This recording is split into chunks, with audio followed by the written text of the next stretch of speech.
So Alfonso, just as a starting investor in the multifamily real estate, a lot of investors are trying to do something that's really new to them. So many people get afraid. They feel very unnatural to reach out to different people, investors, realtors, and start do the walk downs and also do the underwriting.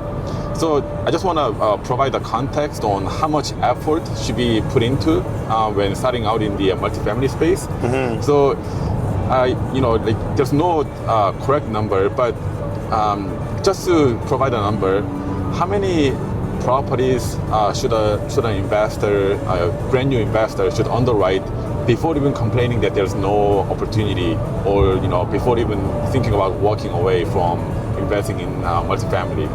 Well, the thing is that when someone starts in real estate, they figure that they go online, find a property, it's going to magically work out, or someone's going to knock on your door and say, "Hey, here's the deal," And the reality is that deals are created, not found. Deals are created, not Deals found. are created, not found, right? So you're not going to go out and find a deal. You got to create a deal. You got to make it work. You got to look at the numbers. You got to have the intel from the seller. You might have to see that deal come online a few times before you actually buy it, right? The majority of the deals that I've done have taken 6 months, I would say, on average, from the first time I've seen it to when I actually transacted. And so some of them even have taken years. Wow. But I say on average about 6 months. 6 months to like 10 months, 6 to 10 months. So 6 to 10 months within the period, how many properties should an investor underwrite or even do a walkthrough? So the most important part, so to answer your question, every day. Every day? Yeah. Wow. When you're getting started, every day. It's like, you're showering. You got to shower every day, Mm-hmm. And so you have to, now the problem with new investors is that they'll underwrite something and then it doesn't work. Obviously it doesn't work. I've never seen a deal ever in my history of real estate where I saw it on realtor.ca and I did the numbers and like, oh my God, it works. It's perfect. We'll take it, It's not like a house, like you're buying for yourself, you know what I mean? The numbers have to work. And so the most important thing is you got to build a deal flow management system. Mm-hmm. And the key of the deal flow management system is that you're looking at stuff every day, you're walking through things, and you need a place, a CRM, where you're going to put all the data, where you're going to collect all the data. So when that property comes back on the market, you know everything about the market, you know the numbers, you have everything in one place. And the game is all about the follow-up, right? It's like, okay, you went in, you saw the property, maybe it was under contract, but it came back on the market. But when it comes back on the market, now everybody's got to start. You're already down the road and you've already done all of your work. You've already done all the underwriting. You already have everything in place. So now you're ready to make an offer. And so a big part of the game is the offers, right? So you're not going to know if something is going to work, because the question was, when should someone give up or complain? Well, how many offers have you made? Yes. Right? So, well, they're not going to take my offers. Well, how do you know? And so you got to make the offer. You got to at least, get up to bat, And the more often you do this, you'll see a ratio of results. And that's how it works. Just from your memory, can you even keep track of how many offers you have made in your life? No. Probably thousands. In the thousands. In the thousands for sure. Wow. In the thousands. And then closing ratio can be less than 10%. Probably. Wow. Probably. So your effort has to be 10x the result that you want. Make your offer. Worst thing that can happen, they say no. Okay, let's come back. Let's come back and review. Let's talk about it. Let's maybe it's not right now. I'll come back when you're ready. But you got to make the offer. Nice. So in the multifamily space, we have a wide range of investors, from active investors to passive investors. As a passive investor, someone who's trying to do it in a passive way, what are the things, what are the characters or traits that this investor should be looking for in the active investor? For example, experience, net worth, character. We have seen some cases where the partnership doesn't work well. So what is your advice on the communication or due diligence that you need to have with the active investors? So as a passive investor, I'm looking for, number one, I'm looking for my money to be secured. It has to be secured against the asset. Right. Number two, I want to be able to understand how my active investor is going to get my money back. Mm-hmm. No one should invest into things that they don't understand. And if you can't figure it out, and the active investor can't explain it to you, then how's your money going to come back, right? So as an investor, first priority, capital preservation. Preserve your principal capital. Number two, then you're looking for the return on investment, right? But the first thing you want to think about is, how's my money going to come back to me, right? Then how are you going to make my return? And so people don't think about that. Number one, the deal has to make sense. Number two, how's my money going to come back to me? Number three, is this a property that I don't mind taking over? So if I'm going to be a passive investor, I'm going to underwrite that property the same way the bank will underwrite it. How does a lender give you a loan? Well, they're going to base it on the asset itself.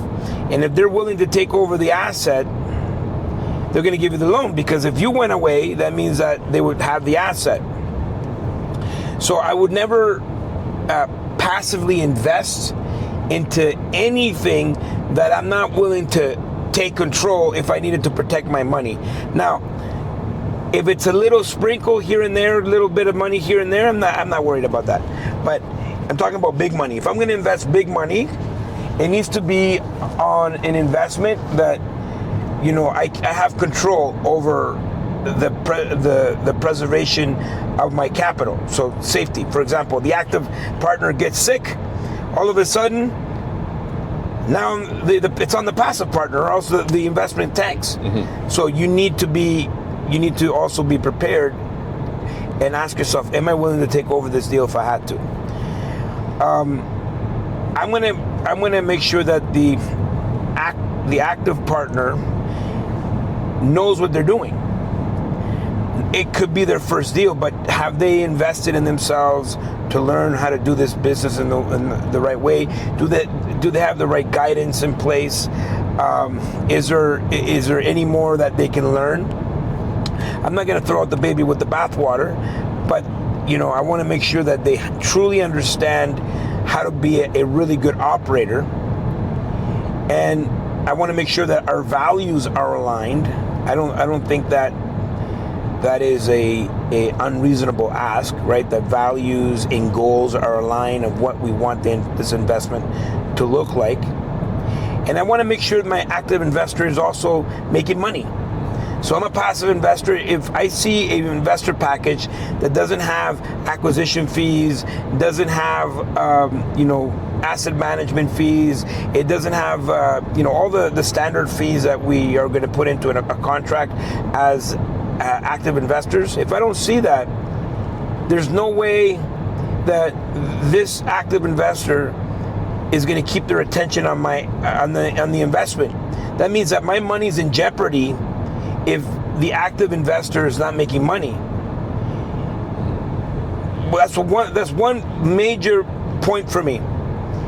Is my active investor making money here, and how are they going to make money in order to keep their attention on this asset for the next 5 years? So those are also things that take into consideration. The last one, the way someone does anything is the way they do everything. Before you invest with someone, you should spend significant time with them. How do they treat the waiter? How do they treat people? How are they during times of uncertainty or any turbulence? Are they irrational? Are they emotional? How do they make decisions? All of those things matter because it's a marriage. I have deals that have lasted longer than my first marriage. Wow. And so, if you have an asset, you're going to hold on to it for a very long time, then you should take into consideration the people you're spending time with. And so an asset like a multifamily, if you don't like the person and you're going to be in this investment for 10 years, that's going to be a long 10 years, So those are the things. Awesome. Wow, great feedback. Thank you. The next one is, Canadian and even US real estate market is really diverse. Some people seem to chase the cash flow, so they go into a secondary, if not tertiary market, where there's a high cap rate. On the other hand, people who have a lot of cash, they want to take the less risk, so they go into a more expensive market, waiting for the appreciation. So investors seem to get sidetracked on what markets to focus on. What's your advice? Based on on the investor's profile. I don't think there's anything wrong with diversifying. I don't like secondary or tertiary markets that are supported by one industry, like one-horse towns. I like secondary markets that are supported by a major market, because what tends to happen is those major markets grow into those secondary markets, and you'll start seeing cap rate compression. Yeah. And that's a beautiful thing. Also, there's nothing wrong with buying in major markets if the numbers make sense. If you're able to hold up on the cash flow. Now, I'm never investing for the appreciation, but that's just what happens in major markets. You'll see more appreciation in major markets than you do in secondary and tertiary markets. And so I think somewhere in the middle is probably the best for me, to be close enough to a major market, but still have all the benefits and the cap rates from a secondary market. But I also own assets in major markets, and so some of those assets, the strategy is going to be a little bit different. Hey, what's going on, friends? Sorry for this small interruption. I know you were enjoying that vlog, but we have a very special announcement. Guess what? May 1, 2, and 3. It's Expand, baby, Expand. Wealth Geniuses signature event, Expand, and we want you to go. So if you want to find out about Expand, I want you to click down below. You get some information. May 1, 2, and 3, our 9th edition of our Expand Investor Conference in Ottawa. And guess what? We're going to do it in the most prestigious venue that Ottawa has. And if you're coming to the nation's capital for this, you're going to want to stay at the Chateau Laurier. That's exactly where we're going to be doing our Expand Investor Conference. And so I can't wait to see you there. Over 60 different presenters, over 100 different vendors, over 1,000 people in attendance, and you and me and us at Expand. You got to be there. Get your tickets right away, and we will see you there. Sorry for this small interruption. Back to the show. So it comes down to what the investor is looking for. Are you looking for stable cash flow, or are you looking for a place to park your money for a long time, just waiting for appreciation? Yeah. So from the investor perspective, right? The more units that you have, the lower the cost per unit, the more the deal is going to make sense, you know? And like you said, what are the needs? If you're looking to replace your job with cash flow, I wouldn't be looking to do that. The cash flow is the cherry on top. What you're actually working for is the equity buildup, because cash flow is taxable, and cash flow is necessary. It's sexy. It's good. It should be positive cash flow. But where the money is really at is in the refis at the end of every 5 years, because the money that you're pulling out is tax free, and so, you know, if you got to set it up in a way where your salary will be replaced by the refis that are coming in, not by the cash flow. Maybe cash flow a little bit, but if I have a lot of cash flow in a property, I'm going to turn it into equity. I'm going to pull out the equity, you know?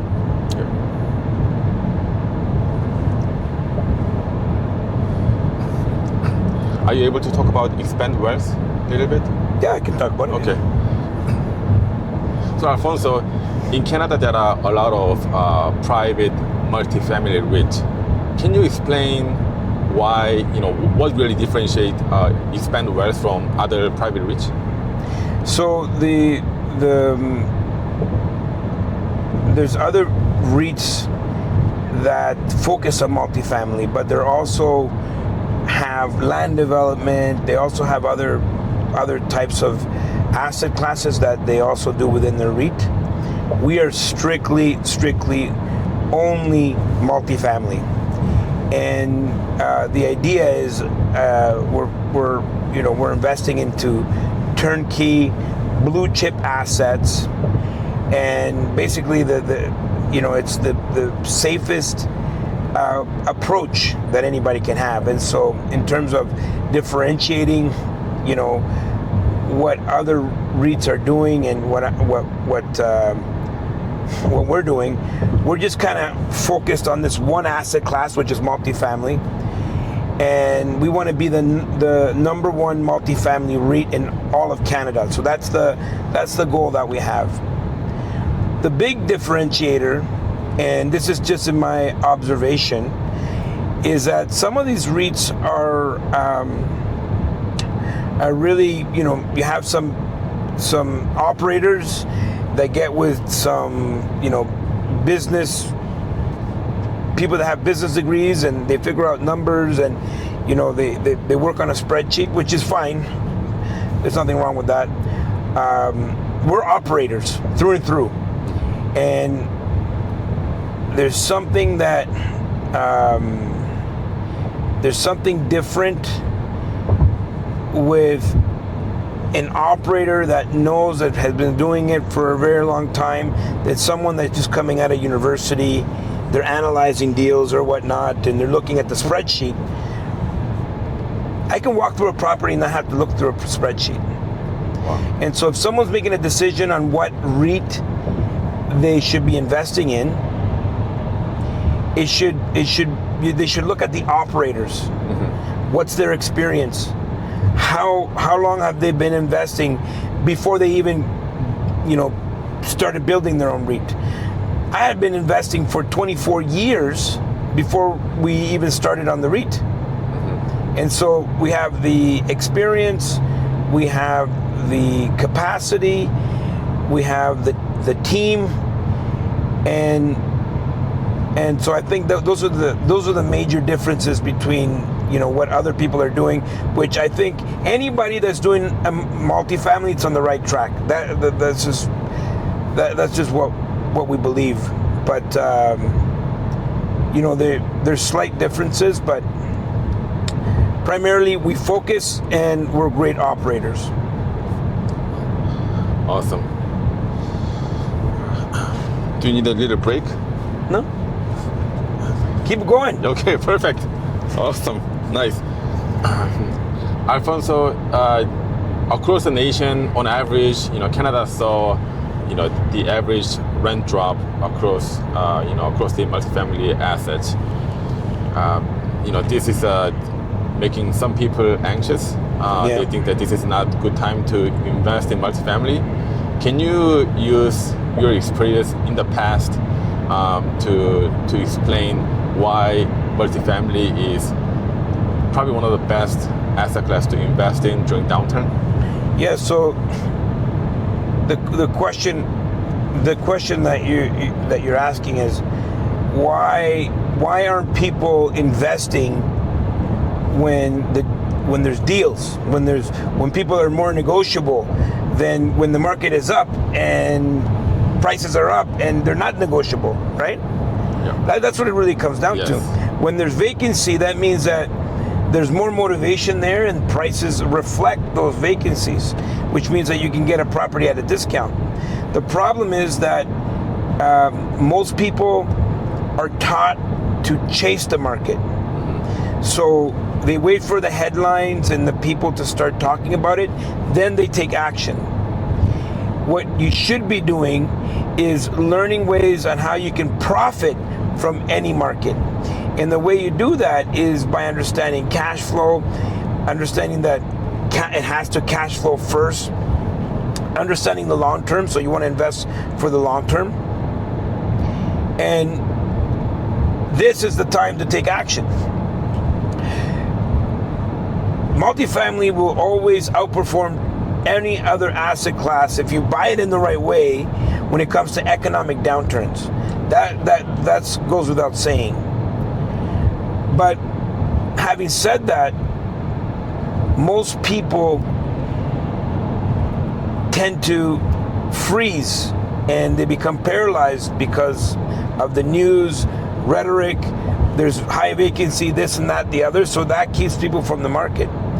But that's also good because now there's opportunity in the market.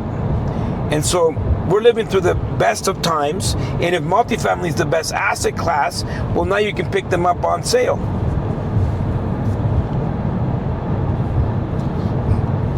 Where do you see a Canadian multifamily market going in the next 5 to 10 years? Canada is becoming a nation of renters.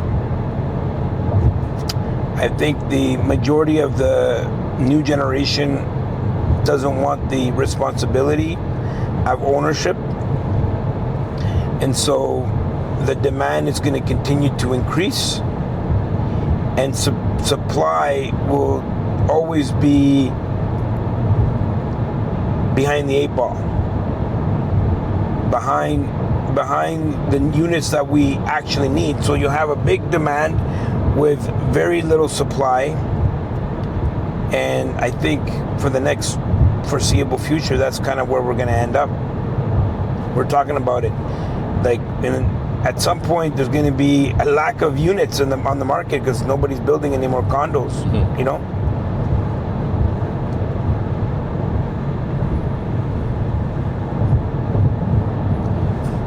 So now you have a construction company that you own and operate. You have property management, and you have REIT that you operate. Where do you see yourself in the next 5 to 10 years, other than the fact that you want to grow it to the biggest REIT in Canada? I always want to challenge myself. People ask me like, well, what keeps you moving forward? You know, like I can stop right now and money's still gonna come in. So what keeps me going? Well, legacy. Leaving a legacy, generational wealth, and I want to be an inspiration. Like I want to represent someone that was able to come from nothing, build themselves, and there was no limits. And if I'm teaching people there's no limits, how can I put limits on myself? That wouldn't be true to what I'm teaching. I believe in expansion. I believe that if you're not growing, you're dying. And so, where do I see myself? I love just like short-term goals. The REIT, we want to be $1 billion fund. It will take us probably about the next 5 years to do that. I'd love to see Wealth Genius at 5,000 members across Canada and the US. I would like to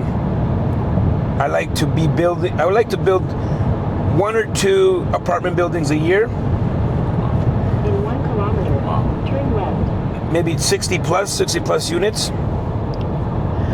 I like to build my YouTube channel. I love to have 100,000 subscribers to my YouTube channel.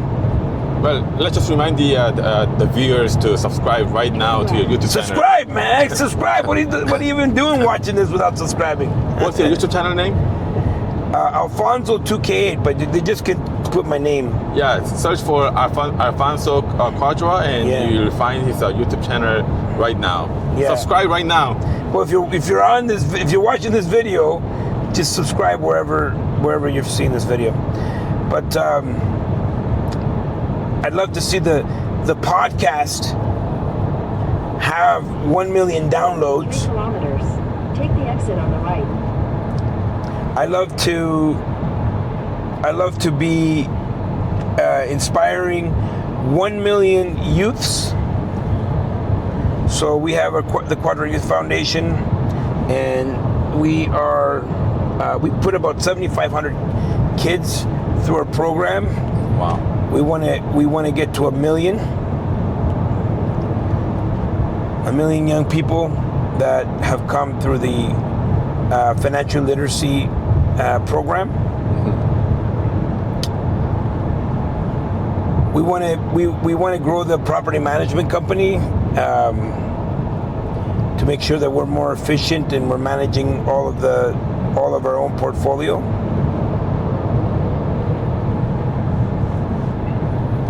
Yeah. Alfonso, I like to have grandkids.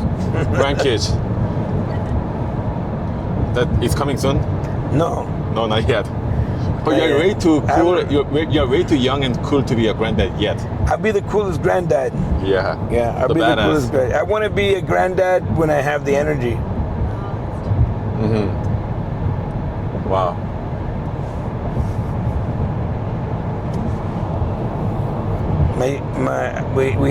We have 4 kids. Wow. 34, Exit on the right. 31,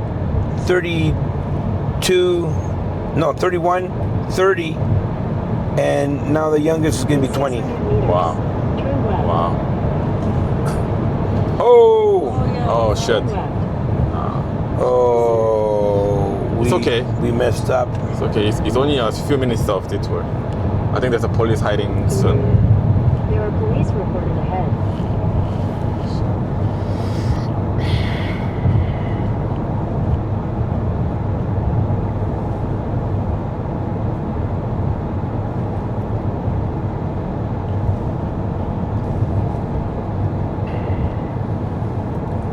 They probably went away for lunch.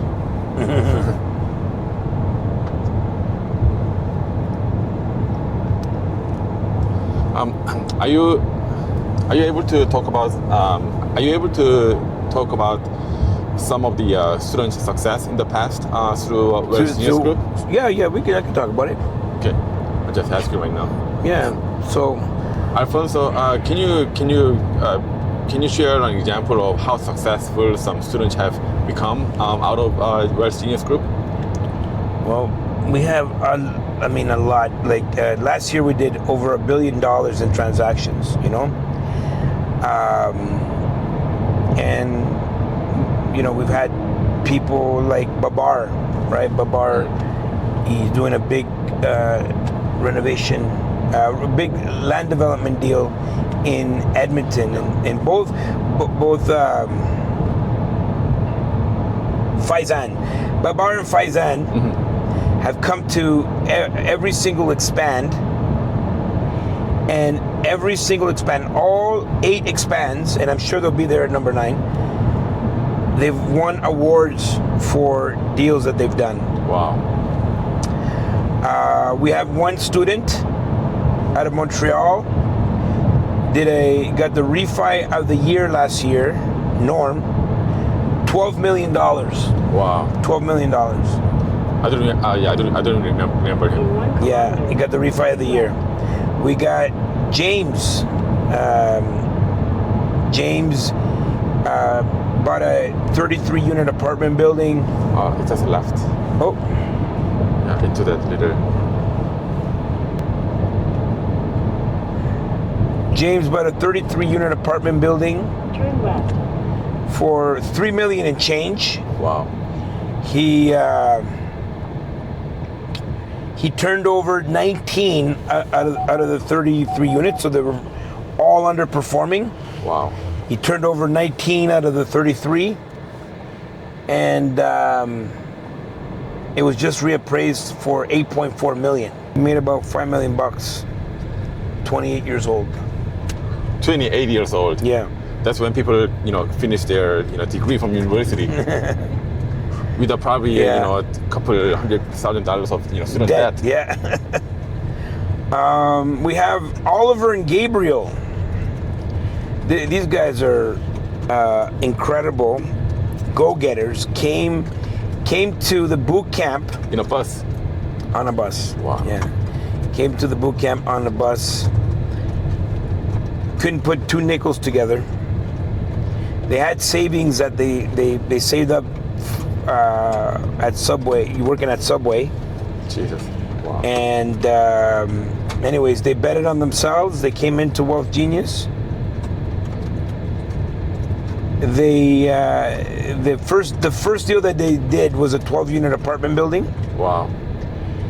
And then they joined with another two Wealth Genius members, and they now have a fund, more like a group, a collective. I think they're using one LP, and they're using the LP to invest, but they built it to $10 million. Young guys, 18 and 19 years old. So you did really change the trajectory of their lives. Yes. I love it. Like, to meet people and for them not to believe in themselves or believe in the industry, believe in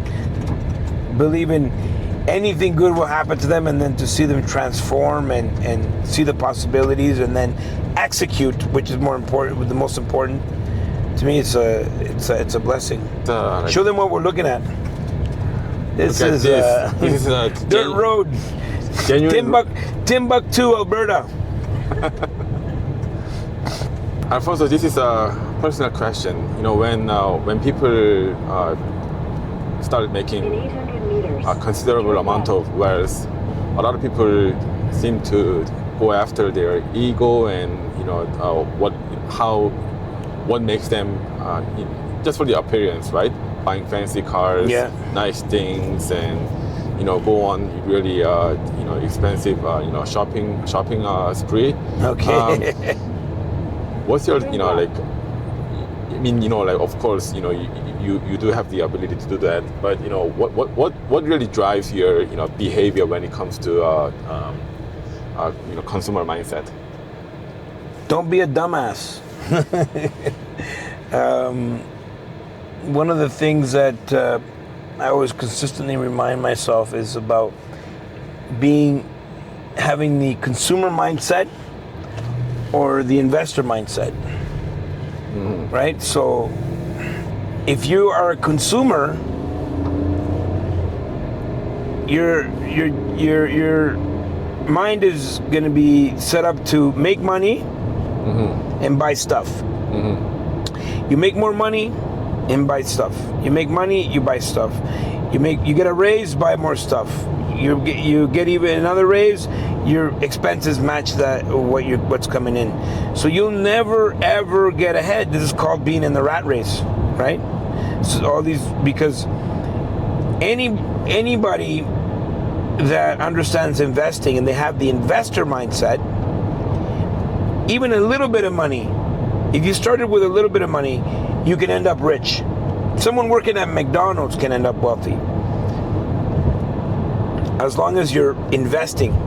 And so what people that have the investor mindset, what they do is, as the money comes in, they invest it into income producing assets that produce more money, and they buy even more income producing assets. Not only that, when you get into hard appreciating assets, you're gonna see exponential growth, versus the consumer that takes their money and buys stuff, depreciating assets.